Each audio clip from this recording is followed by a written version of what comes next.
Não me dei mesmo por satisfeito. E decidi que, hoje ainda, eu iria prosseguir um pouco mais, mostrando para vocês um pouquinho daquilo que eu disse ontem, quando eu falei que essa oração tem uma importância de natureza absoluta para a vida da gente. Preste atenção. Pode ser que você não goste de conversa, você só gosta de um minuto de falinha boba, idiotada, para acabar logo e você sair correndo, como a grande maioria desses dias de superficialidade absoluta.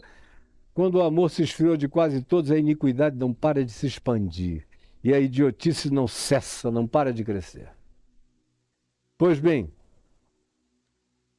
eu não fiquei satisfeito ontem quando eu terminei, porque eu queria ter dito mais sobre esse paizinho.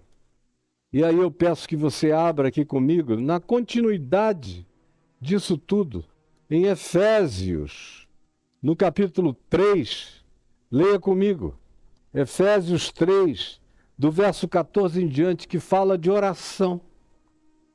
Paulo diz, Efésios 3, 14 em diante, por esta causa me ponho de joelhos diante do Abba, do Paizinho. Esse é um homem que entendeu o significado dessa oração que o Senhor nos ensinou. A oração do Abba, do Paizinho. Por esta causa. A causa era manter o evangelho da graça intacto em favor dos que não eram judeus e que Paulo não queria que se tornassem, nem que se aculturassem, porque Paulo sabia que a cultura judaica tinha se transformado num grande objeto de idolatria dos judeus, que adoram muito mais a cultura judaica, a história judaica, o tal do sionismo, do que o próprio Deus. Deus adorado em espírito e em verdade, qualquer judeu pode praticar em qualquer lugar da terra, do céu ou debaixo da terra. Agora, o sionismo só pode ser praticado naquela terra onde tem o Monte Sião, que se alguém não te disser o Monte Sião é aqui, você passa por cima daquele caroço asfaltado e nem sabe que o Monte Sião é aquela montanhinha ali que nem aparece. Porque é só um símbolo político, ideológico, bíblico, especialmente no tempo dos apóstolos, por causa do significado simbólico arquetípico que eles projetaram na sacralização do Monte Sião e de outras geografias imediatas. Só isso. Por isso ontem eu fiz questão de dizer, olha, ser santo é uma coisa e cultuar o sagrado é outra. Essa expressão que vocês usam sobre o sagrado parece sinônimo de santo, mas não é, é perigosa, porque ela é reducionista, ela geografiza e cria relicários de coisas que passam a ser diferenciadas simplesmente porque o nosso olhar atribui a elas uma sacralização especial, mas elas em si não são apenas... São pau, são pedra, são o fim do caminho, é só pau, pedra e o fim do caminho. Mas Deus é espírito. E a santidade de Deus não tem geografia. A geografia da santidade de Deus, como eu repeti várias vezes ontem, é o coração humano. E Paulo diz, por esta causa, para manter o evangelho intacto, puro e de Jesus, para vocês, gentios, que não são judeus, esse é o meu esforço, essa é a minha luta, é por isso que eu sofro, que eu sou instigado, que eu sou chamado de blasfemo, que eu sou chamado de todas as coisas perversas, porque eu não negocio a pureza do Evangelho com a sua aplicação a qualquer outra cultura que não seja judaica e nem precisa ser. Porque o que importa não é a cultura judaica, nem as festas judaicas, nem a bandeira de Israel, nem nada disso, nem tampouco a geografia de Israel. Paulo, por exemplo, morou muito pouco tempo em Israel. Ele passou a maior parte do tempo dele no mundo greco-romano. E acabou sendo decapitado em Roma. E não pediu para levarem o corpo dele para Israel, porque não havia nada sacro para ele em Israel. Pelo amor de Deus, vocês não conseguem compreender isso jamais, não é? E eu fico aqui clamando no deserto, pedindo a Deus que alguém tenha entendimento. Essa é a causa, esse é o tema. Esse é o bom combate pelo qual Paulo diz, por isto, por essa razão, por esse entendimento, por essa compreensão, pela percepção desse evangelho, eu me ponho de joelhos diante do Pai, do Abba, do Painho, de quem toma o nome, preste atenção de novo. Essa é uma das frases mais revolucionárias nos ditos de Paulo. Uma das mais multidimensionais e multiversicas, extraordinárias, porque assambarca tudo quanto existe. De quem toma o nome toda a família, família de anjos, família de querubins, família de serafins, famílias de arcanjos, famílias de seres de outras civilizações, de outros planetas, de outras galáxias, de outros mundos paralelos, de outras dimensionalidades. Tudo foi criado por Deus. Ele não é o Deus só do espaço-tempo. Ele não é o Deus de localizações. Todas as coisas são nele e ele é em todas as coisas.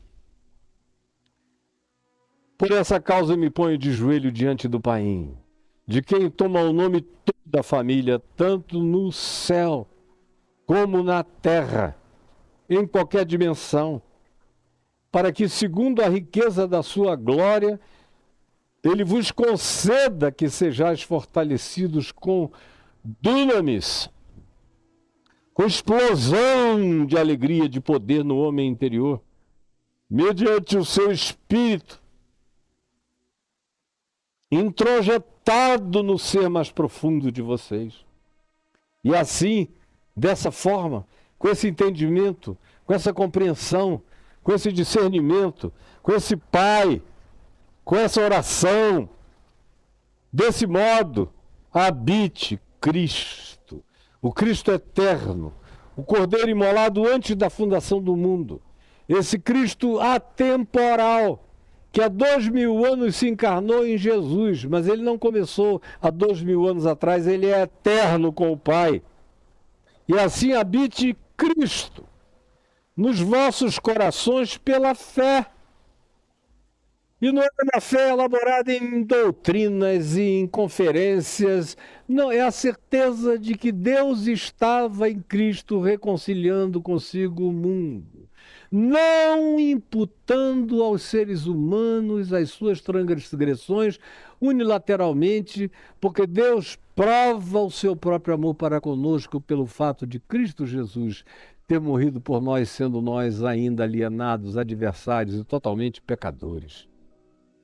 Sim, eu oro para que vocês cresçam nessa compreensão, nesse dilatamento. E assim, Jesus não fica atrofiado dentro de vocês. E a fé de vocês se expanda em todas essas dimensões de entendimento e de compreensão, estando vós arraigados e alicerçados, enraizados e alicerçados. A expressão arraigamento vem de enraizamento, vem da organicidade da fé, plantada no carnegão do ventrículo superior esquerdo do Paizinho eterno. Ancorado nele, arraigado nele, ataviado nele, sendo parte dele e fundamentado nele, arraigados e alicerçados nesse fundamento, onde Cristo Jesus é a pedra angular, em razão da qual eu sei a direção, eu tenho prumo, eu tiro o nível e não me perco em nenhum equívoco na vida. Nenhum equívoco. Não me equivoco quando eu tenho Jesus como a minha pedra angular. Quando eu meço a vida e o tenho como minha chave hermenêutica, chave interpretativa, ou, usando a expressão dele, a pedra angular. Que os construtores, e ele estava se referindo aos teólogos, aos religiosos, aos que produziam as arquiteturas religiosas, ritualísticas, aos que eram os confinadores de Deus nos templos e nas sinagogas. Sim, essa pedra que os construtores rejeitaram, que os senhores da religião rejeitaram. Rejeitaram então, rejeitaram depois, porque preferiram seguir no cristianismo de Constantino do que no evangelho simples de Jesus, e rejeitam hoje. E é só porque rejeitam hoje que tem gente olhando e dizendo, meu Deus, esse cara é um herege. E eu só sou um herege porque estou trazendo a revelação dos mistérios ocultos em Deus, agora revelados em Cristo Jesus, como diz Paulo. Para todo aquele que deseja ter esse entendimento e viver essa largueza, essa profundidade do Evangelho. Assim habite Cristo nos vossos corações pela fé, estando vós arraigados e alicerçados em amor, a fim de... Olha o objetivo, qual a razão de? A fim de poderdes. Poderdes. Sem isso eu não posso. Não adianta você dizer, eu fiz 20 anos de teologia, me pós-doutorei, fiz PhD, sou doutor em divindade, e daí, meu filho? Isso aí, papel higiênico, é a mesma coisa. Digo não o papel limpinho no rolo, mas depois de passar nessa área escusa da sua vida. E é a mesma coisa? Então, um pelo outro eu não quero troca. É nada. Serve só para limpar o bumbum da sua vaidade arrogante, nada além disso. Porque Cristo não habita o teu coração nessa profundidade e você não é arraigado e alicerçado no amor. Se não for no amor, não tem vida com Deus que seja possível, é só performance e plasticidade. A fim de poderdes, senão vocês não vão conseguir jamais. Não tem treino que os condicione para tal, a fim de poderdes compreender. Eu vejo gente que tem todas as formações teológicas, filosóficas e de compreensões variadas, especialistas em línguas bíblicas para todo lado, mas que não compreenderam. Essa basicalidade que já era para estar entendida há 2000 anos, que isso está escrito na nossa cara. Mas não compreenderam. Alguns não compreenderam porque o universo deles era da altura das nuvens, no máximo. Não passava das nuvens. Então eu não posso pedir que Calvino tenha entendido muito. Ele habitava um universo ainda cheio de conflitos, onde havia dúvidas enormes sobre o que girava em torno do quê, qual era o tamanho das coisas. Enfim, nós ainda éramos praticamente o centro universal, já havia variações interpretativas astronômicas, mas que não eram axiomas aceitos por todos os cristãos. Teve gente que até muito pouco tempo atrás ainda advogava outra coisa. E nos últimos 4 anos houve cristãos que estavam advogando que a Terra era plana. Só tendo muita força em Deus para prosseguir. Mas Paulo diz, assim habite Cristo nos vossos corações pela fé, estando vós arraigados e alicerçados em amor, a fim de conseguirdes, de poderdes, de vos habilitardes para compreender. Compreender. E a palavra compreender aqui não é algo que reduz a compreensão a uma elaboração sistematizada, teológica, que caiba num credo, numa confissão, numa exposição em ordem. Eu creio em Deus Pai, Deus Filho, Deus Espírito Santo e aquela ladainha para ser repetida. Não, nenhum credo jamais conseguiu chegar nem perto, nem de uma nesga da multiversalidade dessa revelação em Cristo Jesus, o nosso Senhor. Nenhum deles. São todos paupérrimos no que declaram. Pois bem, a fim de poderdes compreender, e compreensão aqui tem a ver com aquilo que a gente entende no espírito, não com o intelecto, porque o intelecto não consegue compreender o suficiente.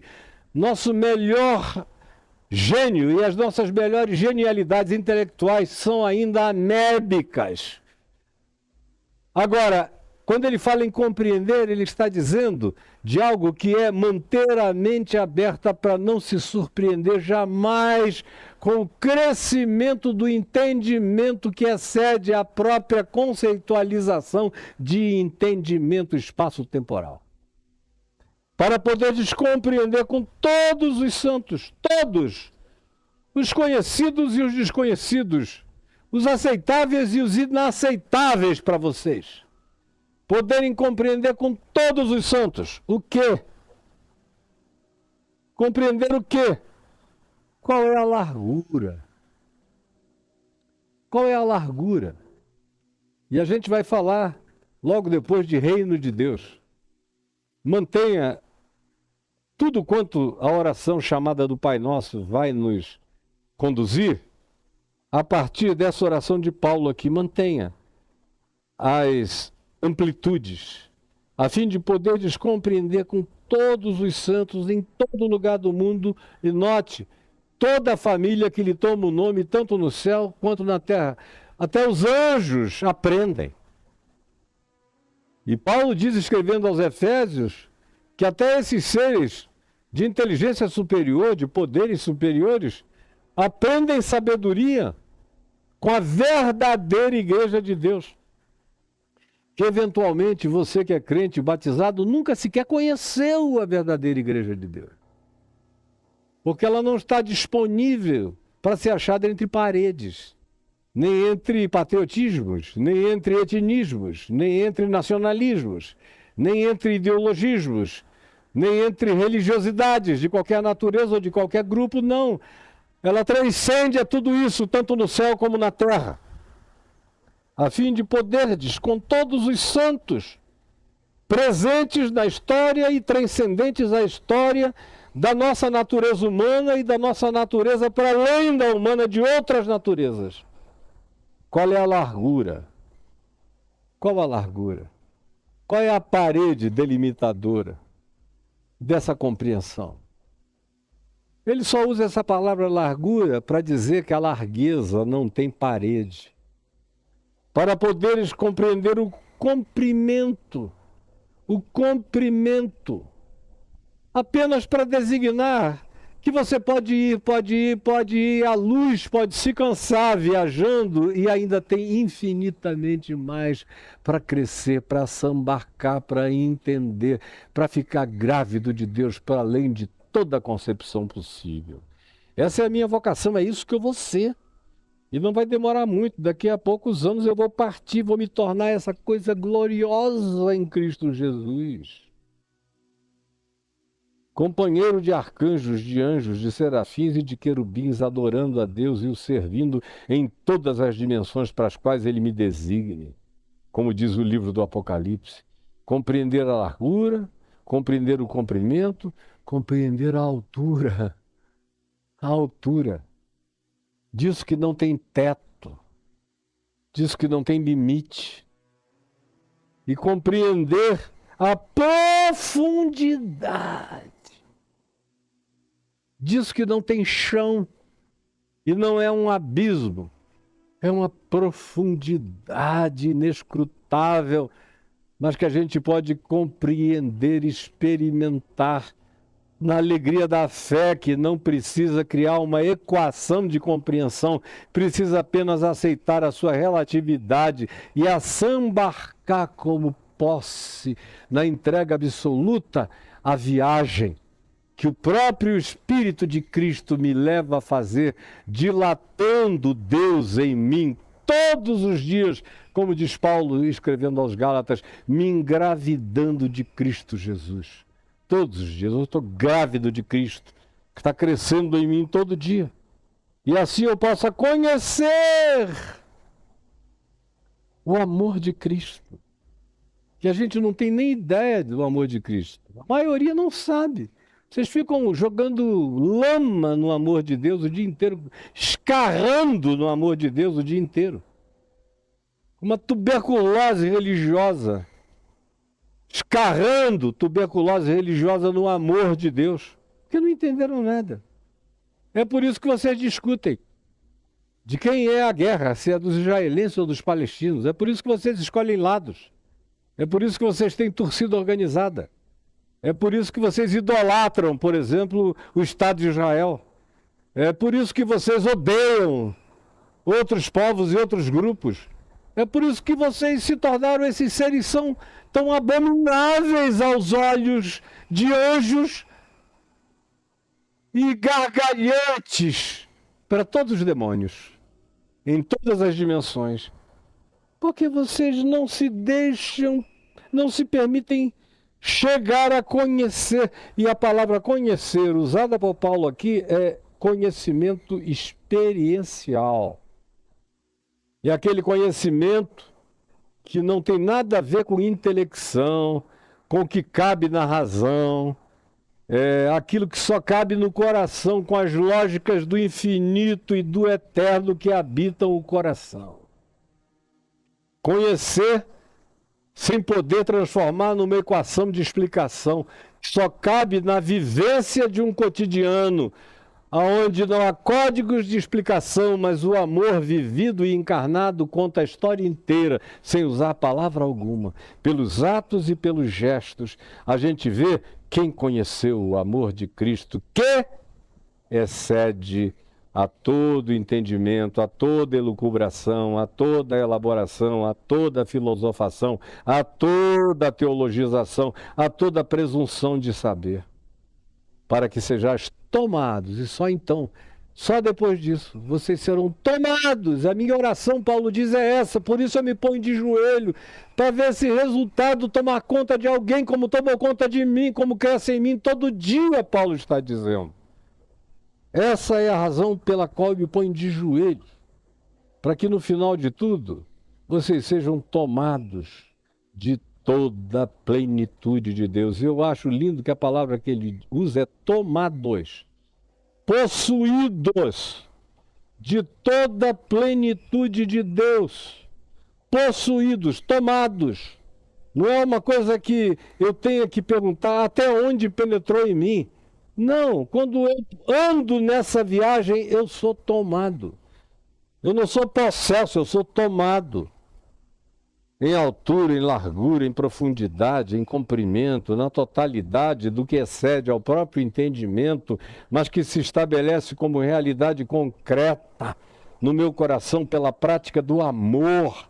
Amor a toda a criação de Deus e a toda a criatura de Deus, nos céus, na terra e debaixo da terra, toda a família que lhe invoca o nome. E eu não vou repetir de novo a nuvem de testemunhas, os trilhões e trilhões de entes apocalípticos, de cuja família eu faço parte, e você também, e fará tanto mais quanto a sua mente não se atrofiar e o seu ser não se abonsaizar, podado de mediocridade. Vocês serão tomados de toda a plenitude de Deus. Então, por isso, vós aprendereis a viver e a orar essa oração. E Paulo explica como a partir do Abba, do paizinho transversico, multidimensional, que é pai de todos, está em todos, age por meio de todos, e habita a todos, e é Senhor de todos. Sim, quando isso entra em mim, aí o que acontece é que essa gravidez vai explodindo naturalmente de Cristo. E eu começo a ser guiado e a ser levado por intuições que estão para além da possibilidade de qualquer elaboração ou sistematização de natureza teológica. Muito menos doutrinária, que é de um pauperismo de inteligência total. Vós orareis assim, com essa compreensão, com essa largueza, com esse entendimento, com essa profundidade, com esse comprimento, com essa extensão, com essa altura, com essa multidimensionalidade. E é com essa consciência que vocês vão aprender a viver em santificação. Aí a santificação já não é mais, não, eu sou santo porque eu não fui ver um filme onde tem cenas de sexo. Não, eu sou santo porque eu não bebo nada alcoólico. Eu sou santo porque não aprendi a dançar. Eu sou santo porque não sei jogar nem buraco nem paciência. Sou santo porque nunca peguei numa carta. Sou santo por essas idiotices de vocês, patéticos. Na minha terra tem aquele bichinho da grama, quando você deita sem camisa num gramado, e você de repente começa a sentir aquele monte de coceira na costa, tem um bichinho que os indígenas amazônicos chamam de mucuim. Mucuim. Quem está vivo entre nós não passou de mucuim ainda. E são só aqueles caras que ficam beliscando as costas dos outros. Não passaram disso até o dia de hoje. São comunidades, igrejas de mucuins. Santidades de mucuim. Santidades de nanomediocridade. Até a mediocridade tem que ser vista no nível tão pequeno porque vocês apequenaram a vida para esse nível. Quando podiam ser os seres mais lindos, bonitos, abertos, compreensivos, com entendimento para além do entendimento, tomando posse do que está para além da compreensão pela fé, mas pode ser seu, habitando o seu coração, porque o seu coração não precisa de explicações absolutas para viver o privilégio da prova e da experiência do absoluto de Deus do seu ser. É isso que excede a todo entendimento. Aí sim você vai entender o significado de ser santo. Aí sim você vai poder compreender qualquer outra dimensão. Como eu vou falar com você ainda no dia de amanhã, quando então eu falarei sobre venha o teu reino. Mas eu quero que você pense naquilo que nós vamos falar amanhã, levando em consideração essa extensão para além da mensurabilidade de qualquer que seja a dimensão. É para isso que esses serizinhos finitos e relativos como eu e você estamos sendo chamados, para sermos possuídos pelo inexplicável, pelo indizível, pelo absolutamente qualificável, mas que está para além de toda designação qualificante. Senhor Jesus, mais uma vez eu te peço que essa palavra tenha chegado àqueles que querem entender, compreender, viver, experimentar, provar, conhecer, saber no coração, para viverem com a vida, para serem eles próprios um evangelho incomunicável com palavras, só comunicável com vivências, com atos, com modos, com gestos, com atitudes, com olhares, com abraços, com a expressão da plenitude da vida. Por favor, realiza isso em quem queira e naquele que em perseverança se dispuser a se abandonar no oceano dessa revelação, dessa graça que está para além de Sócrates, Platão, Zenão, Epicuro, qualquer um de qualquer geração, de qualquer compreensão, que está para além de todos nós e que se atualiza como se reatualizou para mim na minha geração. E eu te agradeço por ser filho de uma geração que pode fazer essa leitura com expansões e compreensões infinitamente maiores do que se tinha até há tão pouco tempo atrás. Por favor, permite que ninguém despreze o tempo no qual vive e as informações que vêm de toda boa dádiva, de todo dom perfeito, que vem do alto, descendo do Pai das luzes, em quem não pode haver nem mudança, nem sombra de variação. Que quem tem ouvidos para ouvir, tenha me ouvido. É o que eu te imploro. Quem tenha coração para entender, tenha compreendido para além da própria inteligência. Algo que fica marcado, selado no coração e que só pode ser explicado com as práticas de amor na vida. Em nome de Jesus. É o que eu te peço, Senhor. Amém e amém.